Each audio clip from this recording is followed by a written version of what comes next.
একজন ভাই আমাদের কাছে জানতে চেয়েছেন, রজব মাসের ২৭ তারিখে একটি সিয়াম পালন করলে এবং অত্র রাত্রে জেগে ইবাদত বন্দেগী করলে ১০০ বছরের সিয়াম পালন করার সওয়াব এবং নফল ইবাদত করার সওয়াব পাওয়া যাবে। ইসলাম এমন একটি জীবন ব্যবস্থার নাম যেখানে প্রশ্ন করলে এমন কোনো বিষয় নাই যে উত্তর পাওয়া যায় না। মর্মে আমাদের এলাকার একজন মসজিদের হুজুর অত্র হাদিসের কথা আমাদেরকে শুনিয়েছেন। হুজুরের কথা কি হাদিস অনুযায়ী ঠিক আছে জানতে চাই। খুব সুন্দর প্রশ্ন করেছেন ভাই।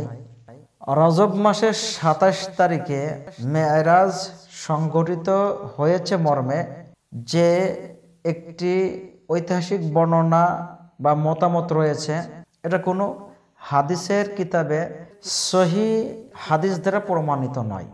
মেরাজ সংঘটিত হয়েছিল রাসূল সাল্লাল্লাহু আলাইহি সাল্লামের সশরীরে, এ কথা সত্য, কিন্তু রাসূল সাল্লাল্লাহু আলাইহি সাল্লাম এমন কোনো কথা বলে যান নাই যে রজব মাসের ২৭ তারিখে আর নাকি শাবান মাসে ১০ তারিখে নাকি রবিউল মাওয়াল নাকি মুহররম নাকি যুলকাদ, এইভাবে কোনো মাসকে নির্দিষ্ট করে, কোনো মাসের কোনো তারিখকে নির্দিষ্ট করে রাসূল সাল্লাল্লাহু আলাইহি ওয়াসাল্লাম বলে যান নাই।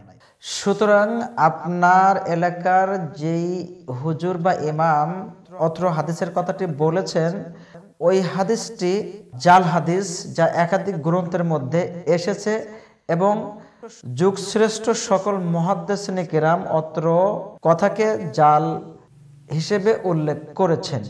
যেই কথার মধ্যে অত্র কথাগুলো উল্লেখ আছে যে কেউ যদি ২৭শে রজব ওই তারিখে সিয়াম পালন করে আর রাত্রি জেগে ইবাদত করে, তাহলে ১০০ বছরের ইবাদত এবং সিয়াম পালন করার সওয়াব পাওয়া যাবে।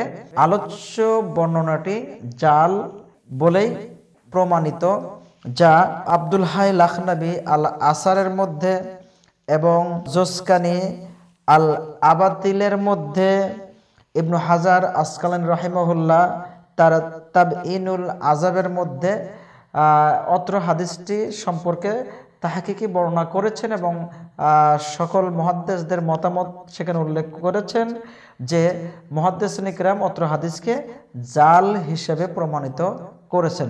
সুতরাং জাল হাদিসের উপরে আমাদের আমল করাটা মোটেও ঠিক হবে না, আর এই কথাটি রাসূল সাল্লাল্লাহু আলাইহি সাল্লামের নামে বলাটাও আমাদের উচিত নয়।